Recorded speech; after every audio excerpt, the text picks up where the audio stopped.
भारतीय इतिहास संकलन समिति गुजरात प्रांत की ओर से जो एक व्याख्यानमाला चल रही है उसके दूसरे दिन के सत्र में आप सभी का मैं स्वागत करता हूँ। कुछ टेक्नोलॉजी के एरर के कारण लगभग 6-7 मिनट का विलम्ब हमें हो गया है, उसके लिए मैं क्षमा चाहता हूँ। आज के विषय में हम काल पुरुष की कल्पना कर रहे हैं। जिसे हम काल कहते हैं वह काल क्या है, वैज्ञानिक दृष्टि से इस काल की क्या कल्पना भारतीय वैज्ञानिकों ने अतीत से लेकर आज तक के हजारों वर्षों के अंदर विकसित की है, ये हम देखेंगे। वैसे तो हम जानते हैं कि आजकल हम जिस काल का उपयोग करते हैं लिखने के लिए, समझने के लिए, एक दूसरे को बताने के लिए, उसमें एक कल्पना ये होती है कि किसी के मृत्यु के साथ, किसी राजा के राज्याभिषेक के साथ या किसी महापुरुष के जन्म के साथ कुछ तिथियां जोड़ी जाती है और वहाँ से काल का मापन करने को प्रारंभ करते हैं हम। लेकिन भारतीय कालगणना जो है वो विश्व की सबसे प्राचीन और वैज्ञानिक कालगणना है, जिस कालगणना के संदर्भ में मैं आपके साथ बात कर रहा हूँ। ये कालगणना कब प्रारंभ हुई? सीधे शब्दों में अगर कहना है तो जिस समय या जिस क्षण इस पूरे ब्रह्मांड का निर्माण हुआ उसी क्षण काल का प्रारंभ हो गया, कालक्रम शुरू हो गया। इसलिए काल किसी व्यक्ति से, किसी घटना से हम जोड़ नहीं सकते। और यही वैज्ञानिक विश्लेषण प्रथम से भारतीय वैज्ञानिकों ने अपने आंखों के सामने रखा था।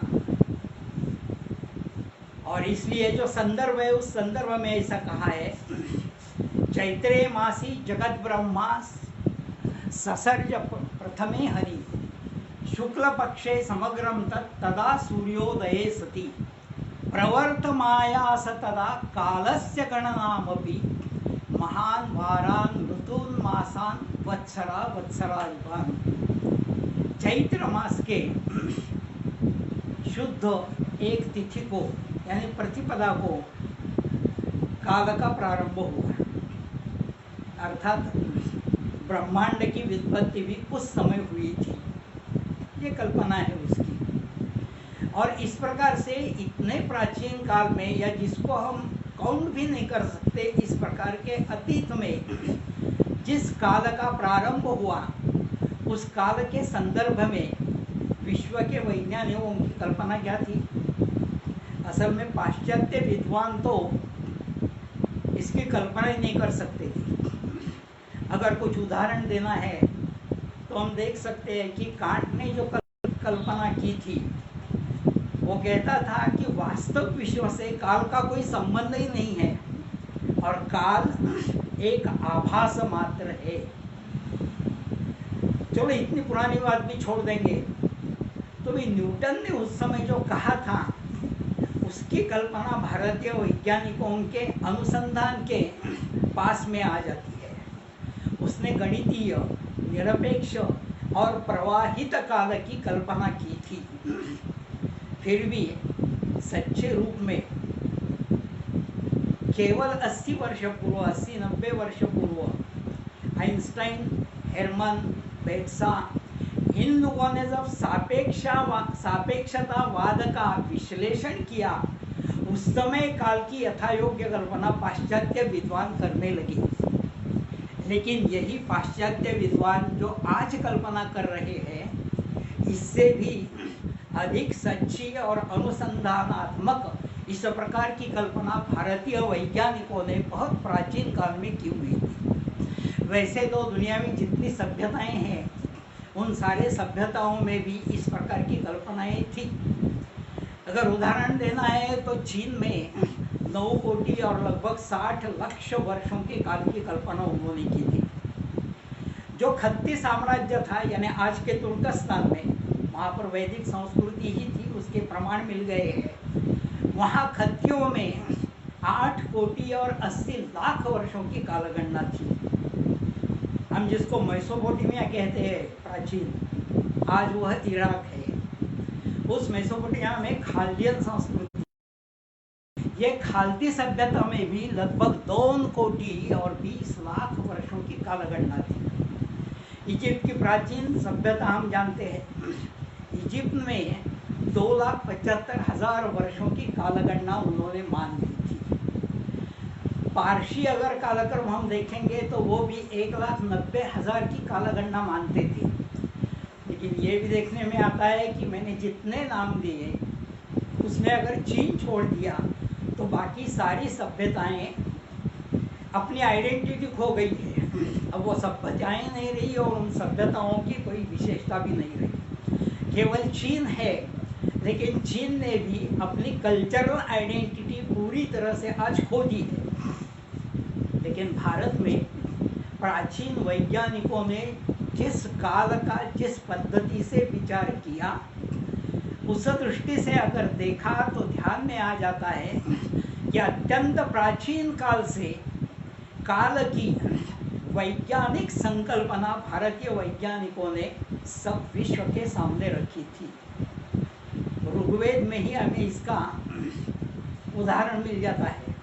ऋग्वेद विश्व का प्रथम ग्रंथ है, जो ज्ञान का ग्रंथ है, और इसकी मान्यता अभी सब जगह प्राप्त हो गई है।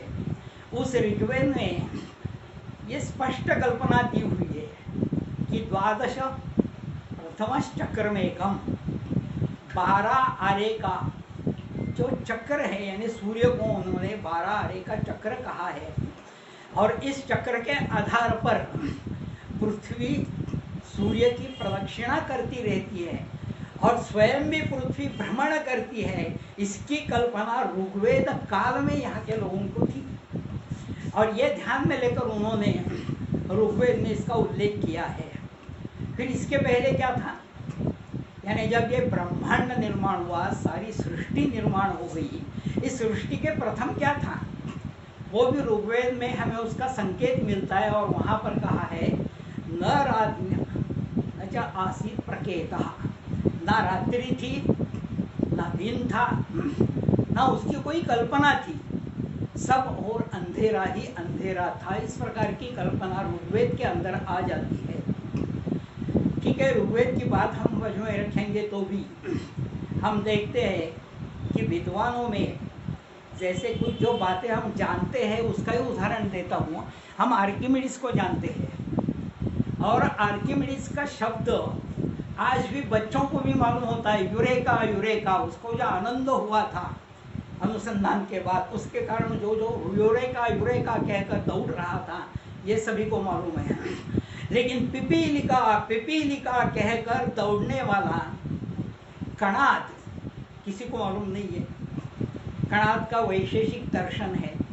ये जो दर्शन होते हैं, ये दर्शन अनुसंधानात्मक वैज्ञानिक सिद्धांतों के ग्रंथ है, वो कोई धार्मिक ग्रंथ नहीं है। कणाद के वैशेषिक दर्शन में हमें प्रथम बार बहुत अच्छा उल्लेख और इस काल के संदर्भ में पूरी संकल्पना प्राप्त हो जाती है। पतंजलि ने तो योग वासिष्ठ में काल की व्याख्या ही बताई। उसने कहा येन मूर्ति नाम उपचयाश्च रक्षन्ते तम कालमाहु तस्यैव कदाचित् क्रियया युक्त साहरिति भवति रात्रि। रात और दिन कैसे होते हैं, काल क्या होता है और उसकी प्रक्रिया क्या होती है, किस क्रिया से वो बनता है, इसकी स्पष्ट कल्पना पतंजलि के महाभाष्य में हमें प्राप्त होती है। मैंने कहा है कि किसी भी पदार्थ का क्षय एवं वृद्धि जिसके कारण प्रत्यय में आती है उसे काल कहा जाता है। काल की इतनी अच्छी वैज्ञानिक व्याख्या हमें पाश्चात्य विद्वानों के किसी भी ग्रंथ में 19वीं 20वीं शती तक नहीं मिलती। हम ये जानते हैं कि काल कठोर है, असल में काल कठोर सत्य है। काल अनंत है, जिसकी कल्पना भी नहीं कर सकते, इतना अनंत है। काल अमूर्त है, और अमूर्त होते हुए भी ये काल चराचर में व्याप्त है, ये उसकी विशेषता है। उसी के साथ साथ ये चराचर व्याप्त काल के बारे में हमारी जो कल्पना है वो वास्तव कल्पना है। जैसे एक बात बताऊं, हम जीवन जी रहे हैं, ये क्या है? ये काल की कृपा है। यानी काल की कृपा यानी जीवन, और काल की अवकृपा ये मृत्यु। इतनी काल की वैज्ञानिक कल्पना, स्पष्ट कल्पना अपने यहाँ के व्यवहार में भी हमें दिखाई देती है, और इस पद्धति से काल का अत्यंत सूक्ष्म विचार भारत के अंदर वैज्ञानिकों ने किया हुआ हमें दिखाई देता है।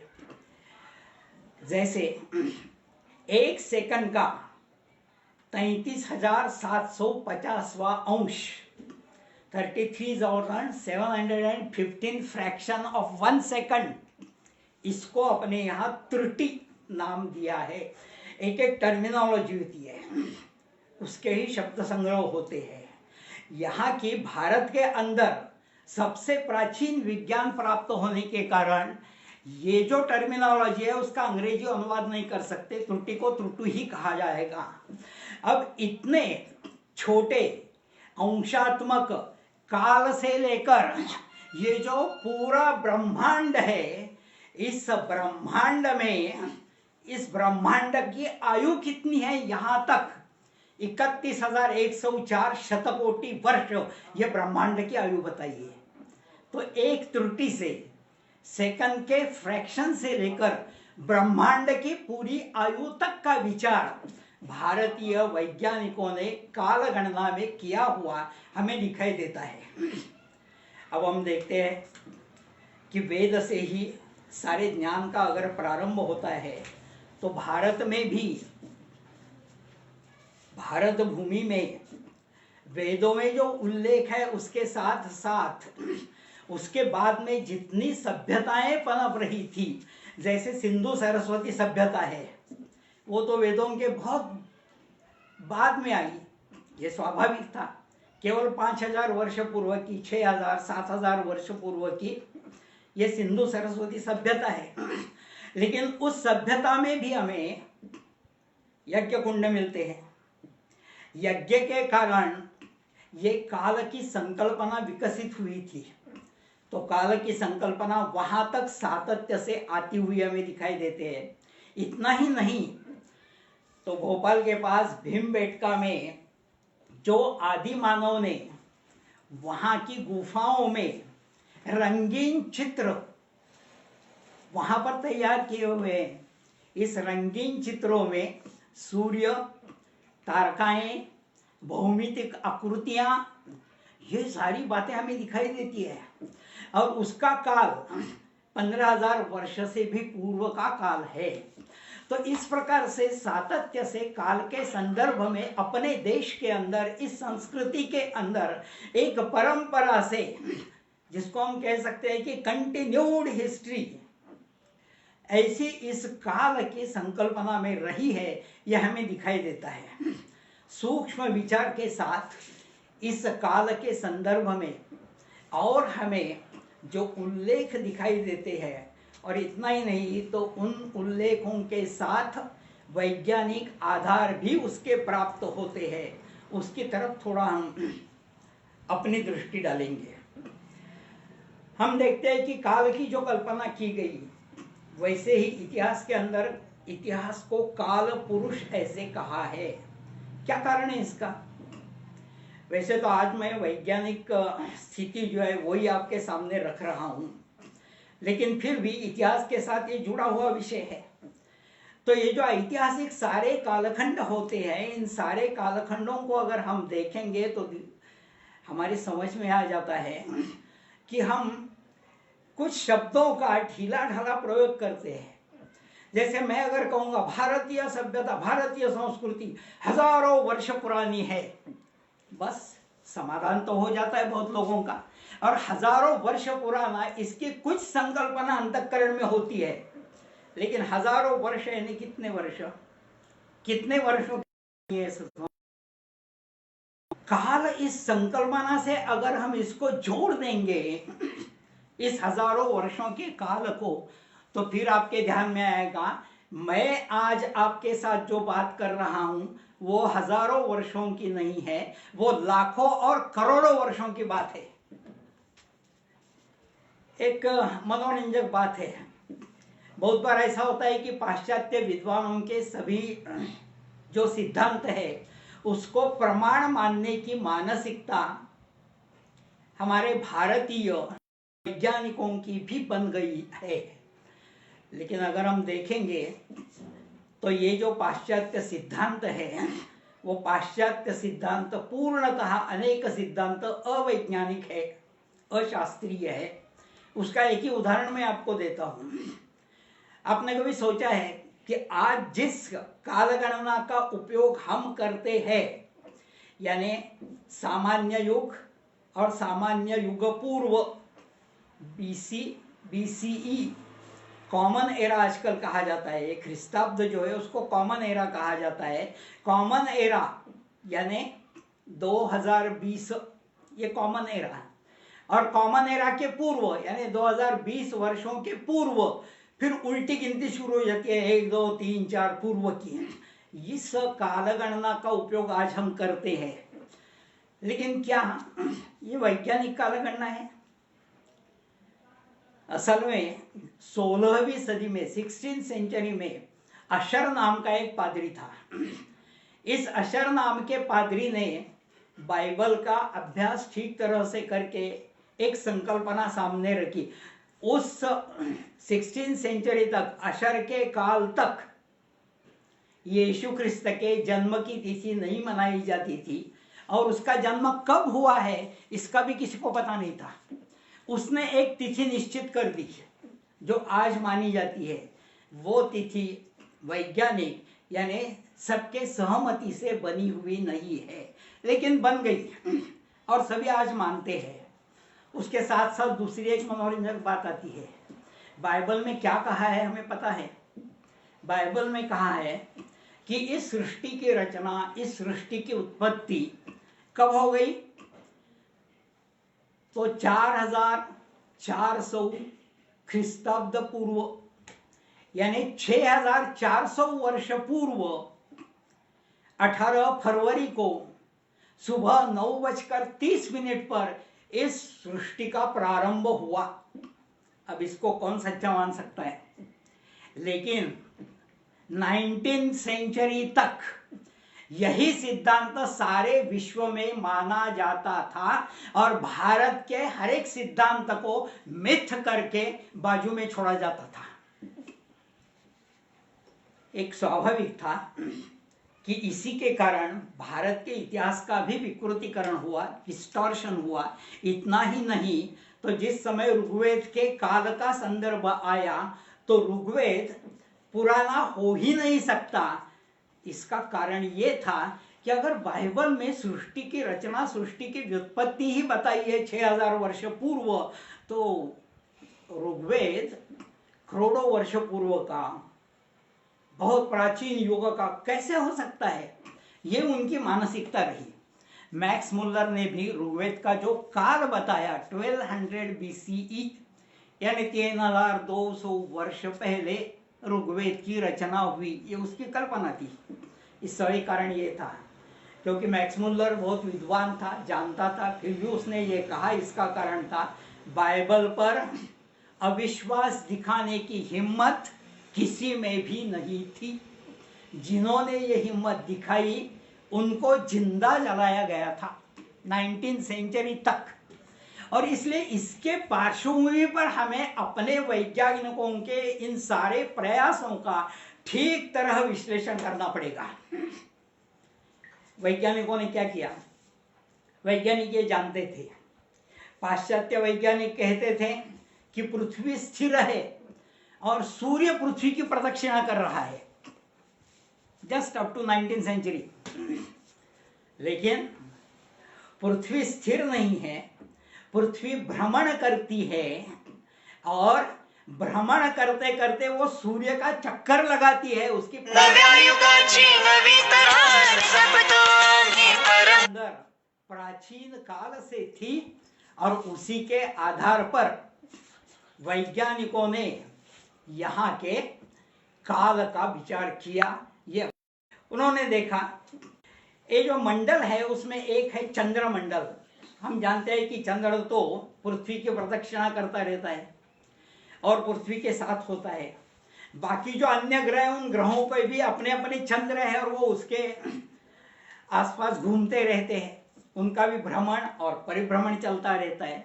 अब पृथ्वी चंद्र को साथ में लेकर सूर्य का चक्कर लगाती है। ये जो संकल्पना है, जो शास्त्रीय संकल्पना है और आज मानी जाती है, इसलिए एक चंद्रमंडल और दूसरा पृथ्वी मंडल हो गया।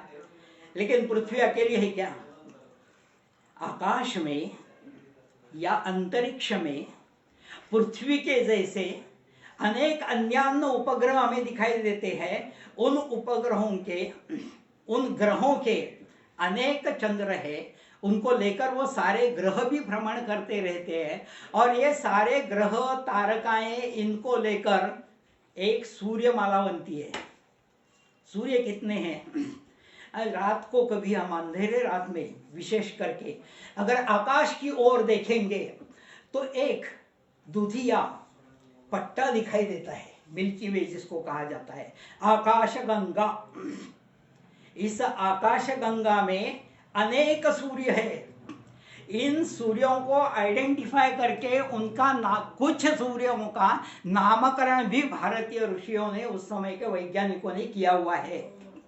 भानु, खग, पुष्ण, हिरण्यगर्भ, मरीच, आदित्य, सवित्रु, अर्क, भास्कर, ये सारे जो नाम है सूर्य के, वो अलग अलग सूर्य के नाम है। ऐसे कितने ही सूर्य भी यहाँ पर आकाशगंगा के अंदर है और इस प्रत्येक सूर्य के साथ अनेकों ग्रह, उन ग्रहों का चक्कर करने वाले चंद्र और अनेक तारकाएं, ये सारा मिलकर ये सूर्यमालाएं जो बनती है, ये सारी सूर्यमालाएं भी परिभ्रमण कर रही है। तो इसलिए चंद्रमंडल हुआ, पृथ्वी मंडल हुआ, सौर मंडल भी हुआ।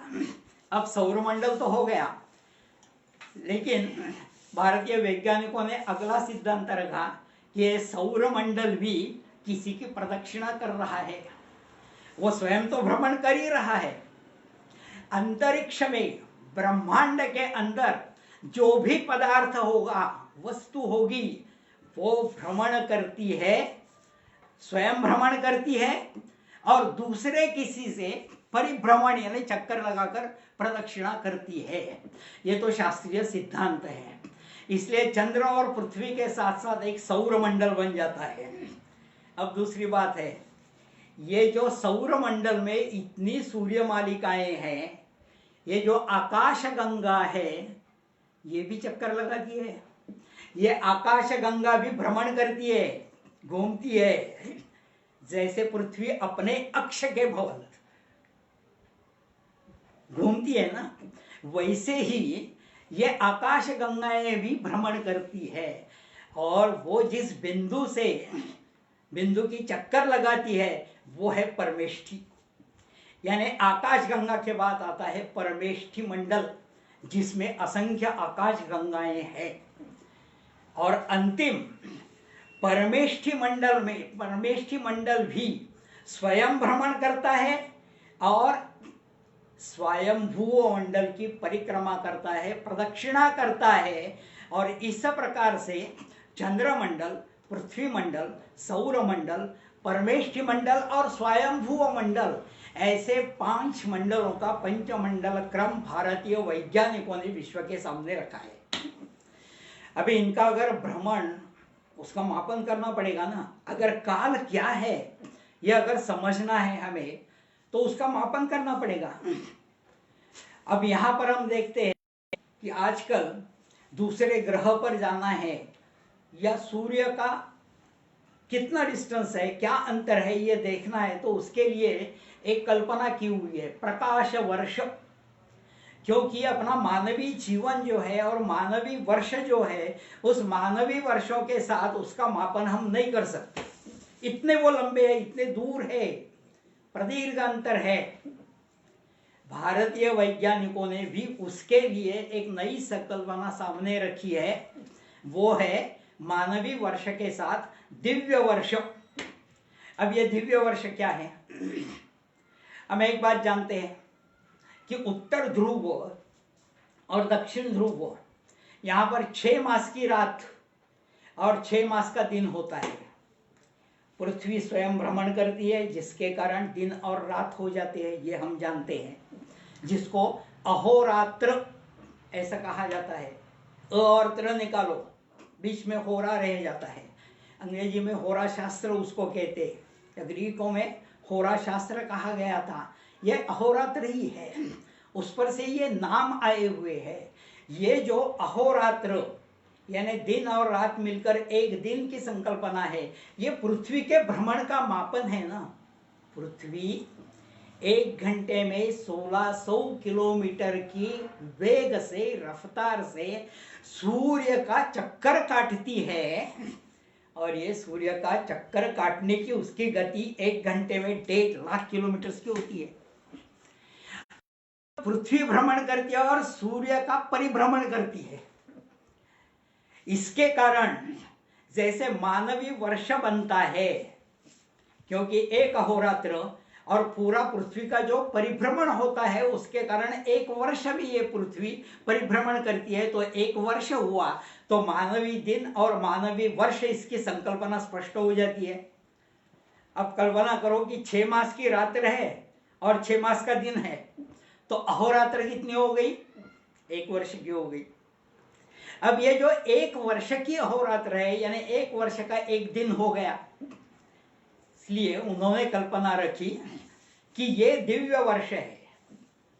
यानी ऐसे 365 दिन हो गए, 360 दिन हो गए कि एक दिव्य वर्ष बन जाता है। जैसे प्रकाश वर्ष की संकल्पना है, उसी प्रकार से दिव्य वर्ष की संकल्पना उन्होंने की, क्योंकि उनको भी इतने दूर के अंतर मापने थे और काल को शास्त्रीय पद्धति से मापन के क्षेत्र में पकड़ना था, और इसलिए मानवीय वर्ष और उसके साथ दिव्य वर्ष की कल्पना सामने रखी गई। अभी इसके आगे हम आज के युग तक का या आज के क्षण तक का किस प्रकार से काल का विचार वैज्ञानिकों ने किया हुआ था, इसका थोड़ा स्पष्टीकरण देखेंगे। मुझे पता है ये सारा जो विषय है, ये विषय पदार्थ विज्ञान के साथ, खगोल विद्या के साथ, खगोलीय विज्ञान है नहीं है, फिजिक्स के साथ जुड़ा हुआ विषय है। लेकिन ये सारे जो शब्द है, टर्मिनोलॉजी है, उसको हम जानते हैं, क्योंकि भारतीय सांस्कृतिक परंपरा में जो आए हैं, उन्हें इन शब्दों से परहेज नहीं है। ये शब्द बार बार उनके सामने आते रहते हैं, कभी आध्यात्मिक दृष्टि से आते हैं, कभी पौराणिक संदर्भ में आते हैं, कभी रामायण महाभारत जैसे ग्रंथों के संदर्भ के साथ आते हैं। इसलिए ये टर्मिनोलॉजी हमारे लिए नई नहीं है। एक शब्द में बताता हूं तो तुरंत ध्यान में आ जाएगा, मनवंतर। हाँ, कुछ तो सुना है मनवंतर के बारे में, ऐसा हर एक को लगेगा। जो कॉलेज में नहीं गया, स्कूल में नहीं गया, उसको भी मनवंतर शब्द का ज्ञान होता है। कीर्तन प्रवचनों में मनवंतर शब्द का संदर्भ आ जाता है। इतना ही नहीं तो आजकल वैवस्वत मनवंतर चल रहा है, ये सभी को मालूम है। क्यों? क्योंकि वो अपने व्यवहार में सब जगह पर ये सारी टर्मिनोलॉजी अपने प्राचीन पूर्वजों ने लाई थी। अब ये जो मनवंतर है, ये क्या प्रकार है? मनवंतर काल का मापन है। मनवंतर कोई देवता नहीं है, मनवंतर कोई केवल पौराणिक संकल्पना नहीं है, मनवंतर का संबंध किसी धार्मिक कल्पना से नहीं है। मनवंतर यह काल मापन का एक प्रमाण है। कैसा है कालमापन का ये प्रमाण? हमने देखा ना, चंद्रमंडल है, पृथ्वी मंडल है, जिसके कारण मानवी वर्ष और मानवी अहोरात्र होती है। उसके साथ साथ सौर मंडल है जो परमेष्ठि से परिभ्रमण करता रहता है। तो इसी प्रकार से इन सूर्यमालाओं का जो परमेष्ठि भ्रमण है, यानी सूर्यमालाएं जिस बिंदु का चक्कर लगाती है, वो जो परमेष्ठि मंडल है, उस परिभ्रमण के लिए सूर्यमालाओं को कितना समय लगता है? मनवंतर लगता है। उसको मनवंतर में गिना जाता है।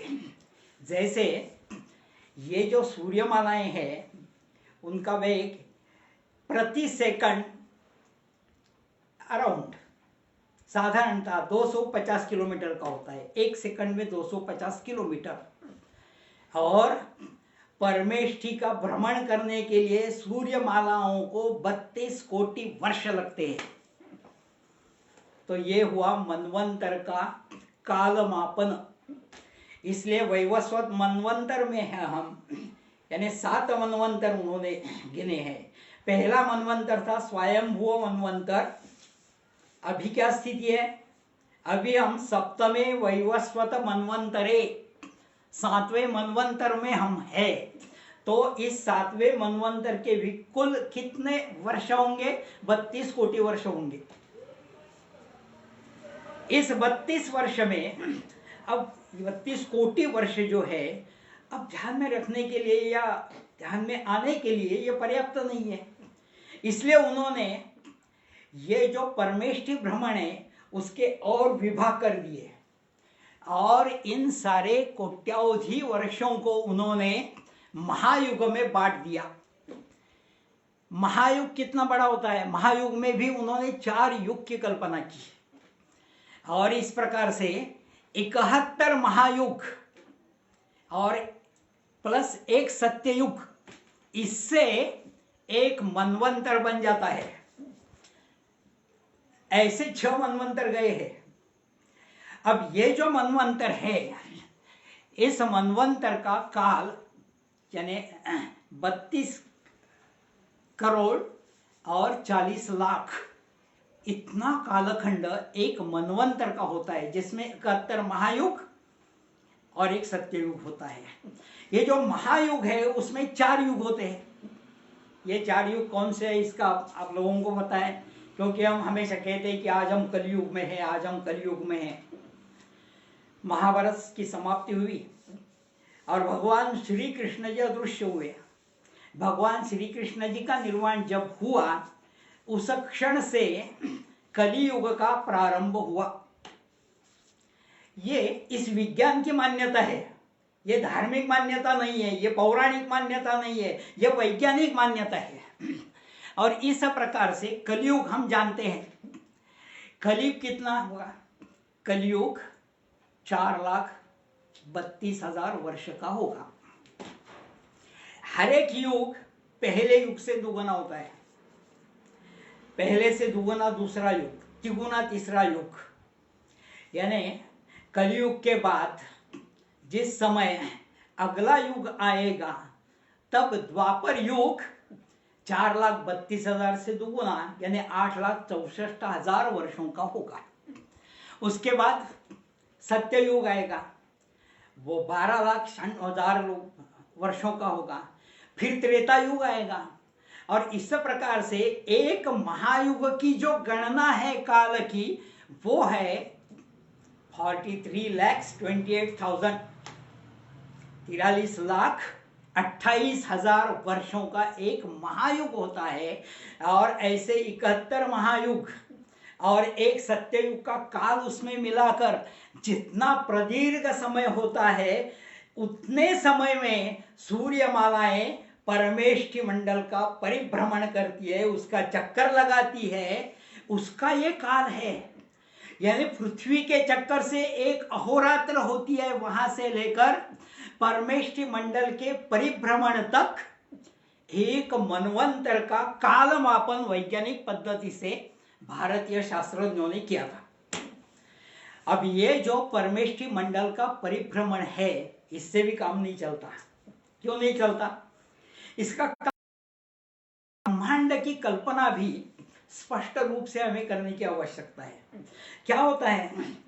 ब्रह्म, ब्राह्मण, ये जो शब्द है, इन शब्दों को थोड़ा बाजू में रखिए। ब्रह्मांड क्या है? हमारी सारी सूर्यमालाएं, ये आकाश गंगा, ये सारे पंचमंडल क्रम है, ये पंचमंडल, ये सहारा मिलकर अंतरिक्ष के अंदर जो प्रचंड, जिसकी गिनती नहीं कर सकते, इस प्रकार का संसार है। पृथ्वी कहां होगी उसमें? तो ये सारा जो संसार है, इसको ब्रह्मांड कहा है। इस ब्रह्मांड की व्युत्पत्ति कब हुई? क्योंकि वैज्ञानिक जानते थे कि उनको काल का प्रारंभ कब हुआ, ये अगर ढूंढ निकालना है तो ब्रह्मांड की व्युत्पत्ति तक जाना पड़ेगा। क्योंकि जिस समय ब्रह्मांड की व्युत्पत्ति हुई, यानी ब्रह्मांड के अनगिनत अनंत ग्रहगोल भ्रमण और परिभ्रमण करने लगे, उसी समय काल के मापन का प्रारंभ हो गया। और इसलिए ब्रह्मांड की भी अहोरात्र होती है, पूरे ब्रह्मांड की अहोरात्र। हमने देखा, दिव्य वर्ष देखा मानवीय वर्ष के कारण, उसी प्रकार से हर एक चक्कर में, हर एक प्रदक्षिणा में अलग अलग मापन चल रहा है, वो देखा। अभी ब्रह्मांड की आयु जब गिनते हैं तो ये जो परमेष्ठी मंडल है, परमेष्ठी का भ्रमण है, परमेष्ठी मंडल स्वयं भ्रमण करता है और स्वयंभू मंडल की परिरक्षणा करता है। और ये जो प्रदक्षिणा का मार्ग है, कितना प्रदीर्घ होगा, लंबा होगा। जस्ट इमेजिन कितने प्रकाश वर्ष होंगे। वी कैन कन्वर्ट दिव्य वर्ष इनटू प्रकाश वर्ष। अभी मैं नहीं करूंगा, लेकिन ये हो सकता है, क्योंकि ये सारा कालमापन ही है। और ये जो कालमापन है, इसमें स्वयंभू मंडल की प्रदक्षिणा को कितना समय लगता है, ब्रह्मांड की आयु से निकल जाएगी। ये समय है 864 दिव्य वर्ष, यानी 864 करोड़ इंटू 360 दिव्य वर्ष है ये। अभी दिव्य वर्ष में गिनना पड़ेगा तो ही बता सकेंगे। इसलिए ब्रह्मांड की अहोरात्र इतनी बड़ी है, तो ब्रह्मांड का एक वर्ष कितना होगा? उसमें आ जाते हैं 3,11,040 कोटि दिव्य वर्ष। ये ब्रह्मांड का एक वर्ष हो गया। यानी ब्रह्मांड की व्युत्पत्ति से ब्रह्म काल की उत्पत्ति हुई, काल का निर्माण हुआ, और उस काल का निर्माण होने के बाद काल का मापन करने के लिए ब्रह्मांड की आयु गिनने की आवश्यकता थी। वहां तक भारतीय वैज्ञानिक जा पहुंचे। आज की जो आर्कियोलॉजिकल थ्योरी है, यानी पुरातात्विक अनुसंधान जो है, उसमें जियोलॉजी के कारण कुछ लाख वर्ष पीछे जा रहे हैं, 1 करोड़ वर्ष पीछे जा रहे हैं, उससे ज्यादा पीछे जा ही नहीं सकते। लेकिन सारे ब्रह्मांड का निर्माण कब हुआ और तब से लेकर आज तक कितना काल हुआ, इसका बिल्कुल वैज्ञानिक, पूर्णतः शास्त्रीय, और जिसको हम कहेंगे कि अचूक, एक्यूरेट, इस प्रकार का मापन भारतीय वैज्ञानिकों ने किया हुआ है। अभी हमारी तैयारी हो गई, अभी केवल व्यवहार के साथ इसको कैसा जोड़ दिया है हम लोगों ने, और कैसा अपने व्यवहार के वास्तव में अंदर है, इतना देखकर हम रुक जाएंगे। हमारे यहाँ धार्मिक विधियां होती है, या समझ लो धार्मिक विधि छोड़ दो, लेकिन शुगर फैक्ट्री है, शुगर फैक्ट्री शुरू करनी है तो क्या करते हैं? बॉयलर का पूजन करते हैं, और पूजन करते समय भी एक संकल्प छोड़ा जाता है। सभी क्रियाओं में अपने यहाँ एक संकल्प छोड़ने की विधि है। ये जो संकल्प होता है, भले घर के अंदर आप घर का कोई विधि करें, मंदिर में जाकर पूजा पाठ करे, अभिषेक करे, कुछ भी करे, या किसी फैक्ट्री में पूजन करें, सब जगह पर संकल्प है। और संकल्प का प्रारंभ क्या है? देखो, अद्य ब्रह्मणो, ब्रह्मणो यानी अभी मैंने बता दिया है, इसका संबंध ब्रह्मांड से है। अद्य ब्रह्मणो द्वितीय परार्धे, ब्रह्मांड की आयु 100 वर्ष की कल्पना की, उसका द्वितीय परार्ध यानी 50 का एक परार्ध पूर्ण हो गया और दूसरे परार्ध में हम है यानी ब्रह्मांड है। श्वेत वाराह कल्पे, जैसे मैंने कहा कि परमेष्ठी का भ्रमण और परमेष्ठी का स्वयंभुव मंडल से परिभ्रमण, जिसको उन्होंने कल्प कहा, इन कल्प को भी नाम दिए हैं उन्होंने। तो ये जो कल्प है, 100 कल्प है, उस कल्प में दूसरे परार्ध के श्वेत वाराह कल्प में हम है, उसका भी नाम दिया है। ये टर्मिनोलॉजी है। और ये जो श्वेत वाराह कल्प है, उसके सप्तमे वैवस्वत मनवंतरे, उसका 7वां मनवंतर है। और इस 7वें मनवंतर के अंदर 28तमे महायुगे 28वां महायुग चल रहा है। और 28वें महायुग के अंदर कलियुगाब्दे कलि प्रथम चरणे, कलियुग में कली के प्रथम चरण में, और फिर हम आ जाते हैं अमुक तिथौ, अमुक नक्षत्रे, अमुक राशौ आदि हम कहते जाते हैं। तो देखो, आज के क्षण तक ब्रह्मांड की व्युत्पत्ति से गिना हुआ काल, वैज्ञानिक पद्धति से गिना हुआ काल, हम अपने प्रत्यक्ष व्यवहार में आज भारतीय संस्कृति के अंदर प्रमाण मानते हैं। तो इस प्रकार की ये जो कल्पना है काल की, ये कल्पना वैज्ञानिक पद्धति से उन्होंने प्रकट की, उसका अनुसंधान किया, उस पर ग्रंथ उपलब्ध है और आज उसकी गिनती होती है। आज कलियुगाब्द 5122 है, यानी महाभारत के युद्ध के बाद जो कलियुगाब्द प्रारंभ हुआ, उस कलियुगाब्द में 5122वें कलियुगाब्द में हम है। 2020 की कालगणने से भी ये इतना व्यापक, समर्थक, वैज्ञानिक इस प्रकार का कालमापन है, जिसकी जानकारी में अत्यंत संक्षिप्त में और कुछ ही अंश से आपके सामने रखी है। बहुत बहुत धन्यवाद।